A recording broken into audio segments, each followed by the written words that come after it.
पूजा न आतिशबाजी, दियो को पीटता है थारू समाज। मान्यता, इससे भूत डायन भागते हैं। बागहा के 213 गांव में इसी तरह मनाती है दिवाली। थारू समाज के लोगों ने दिवाली पर इस साल भी अपनी अनोखी परंपरा को निभाया। बिहार की 2,60,000 आबादी वाला ये समाज न तो लक्ष्मी की उपासना करता है, न ही पटाखे जलाकर आतिशबाजी करता है, बल्कि डायन और नकारात्मक ऊर्जा को दूर भगाने के लिए दिए जलाता है। इस समाज के लोग गुरहीन डायन के नाम से 2 दिए जलाते हैं, उसे दरवाजे पर रखते हैं।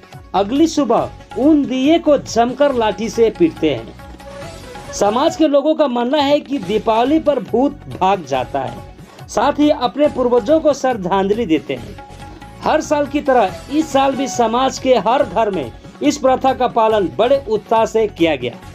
महिलाओं ने दीप बनाया और घर के पुराने सामान को साफ कर उनके पास दीप जलाया।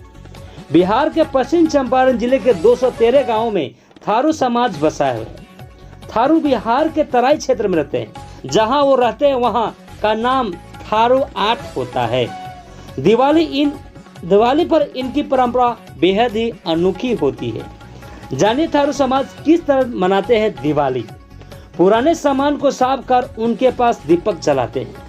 थारू समाज के लोग दीपावली से पहले अपने घरों की सफाई करते हैं, मिट्टी से लिपाई पुताई करते हैं, पुराने सामान को साफ कर उनके पास दीपक जलाते हैं। उनका मानना है कि ऐसा करने से घर में कोई नकारात्मक ऊर्जा प्रवेश नहीं करती है। साथ ही समाज के लोग बिजली का झालर नहीं जलाते, बल्कि मिट्टी के दियों का ही उपयोग करते हैं। खास बात यह है कि वे इन दियों से कुछ को जलाने के बाद डंडे से पीटते हैं, ताकि कोई बुरी आत्मा घर में प्रवेश न करे। गुरहीन डायन के नाम पर जलाए जाते हैं विशेष दीपक। थारू समाज में गुरहीन डायन को नकारात्मक ऊर्जा का प्रतीक माना जाता है। दीपावली के मौके पर हर घर में गुरहीन डायन के नाम का 2 विशेष दिया जलाया जाता है, जिसे घर के बाहर दरवाजे पर रखकर डंडे से पीटा जाता है। तपा चौपारण के सचिव राजकुमार महतो बताते हैं कि जब तक यह दिया पूरी तरह से मिट्टी में मिल न जाए तब तक उसे पीटा जाता है। समाज में कुछ अपशगुन करने वाली औरतें होती है जो ऐसा करने पर भाग जाती है। इको फ्रेंडली होता है थारू समाज का दीपावली।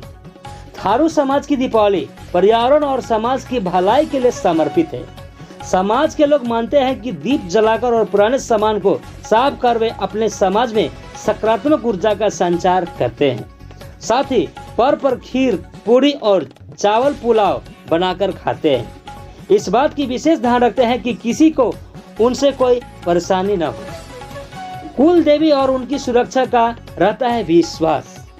भारतीय थारू महासंघ के केंद्र अध्यक्ष दीप नारायण प्रसाद ने बताया कि थारू समाज अपने गांव में दक्षिण दिशा में सुरक्षा के लिए डहरचंडी माता की स्थापना करता है, जो भूत प्रेत और डायन जैसे नकारात्मक प्रभावों से रक्षा करती है। वहीं उत्तर दिशा में गढ़ी माई को कुल देवी मानकर उनकी पूजा की जाती है। साथ ही ब्रह्म स्थान की भी पूजा होती है। इन सभी जगह पर दीप रखे जाते हैं। इस तरह से थारू समाज अपने पारंपरिक देवी देवताओं की पूजा कर समाज और पर्यावरण की रक्षा का संदेश देता है। दीप के लिए खेतों से शुद्ध मिट्टी लाई जाती है। थारू समाज अपनी संस्कृति को अपनी पहचान मानता है, इसे पीढ़ियों से संजोए हुए। थारवट महिला विकास संस्था की अध्यक्ष नीता देवी बताती है कि दीपावली पर हम लोग इको फ्रेंडली दीप जलाते हैं और प्रकृति से जुड़े रहने का संदेश देते हैं। नीता बताती है कि आज भी हम लोग पारंपरिक दीपों का ही प्रयोग करते हैं।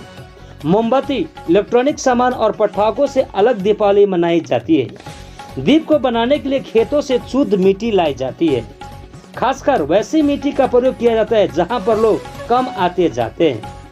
दीपावली के दिन सभी महिलाएं नहाने के बाद आवश्यकता अनुसार दीप बनाती है। शाम के समय उसे जलाया जाता है। इन दीप में 2 अलग तरीके के दीप होते हैं, जिन्हें डायन और गुरहीन नाम दिया गया है। दोनों दीप को युवाओं द्वारा पीटा जाता है। डायन और भूत को भगाने की यह एक खास परंपरा है। जानवरों को ट्रेनिंग देने की भी है परंपरा। थारू समाज के लोग दीपावली के दूसरे दिन गांव के सभी जानवरों को एक जगह इकट्ठा करते हैं। उनके बीच एक सूअर को छोड़ दिया जाता है। सूअर तब तक जानवरों के बीच रहता है जब तक कि उसे जानवर मार न दे। बताया जाता है कि यह एक प्रकार की ट्रेनिंग होती है ताकि अगर भविष्य में कोई बड़ा जानवर आए तो वे इसका मुकाबला कर सके। इसके बाद सभी महिलाएं अपने अपने घर पीठा बनाती है। इसे अगले दिन प्रसाद के रूप में गांव में बांटा जाता है। Bureau report, मुजफ्फरपट्टी।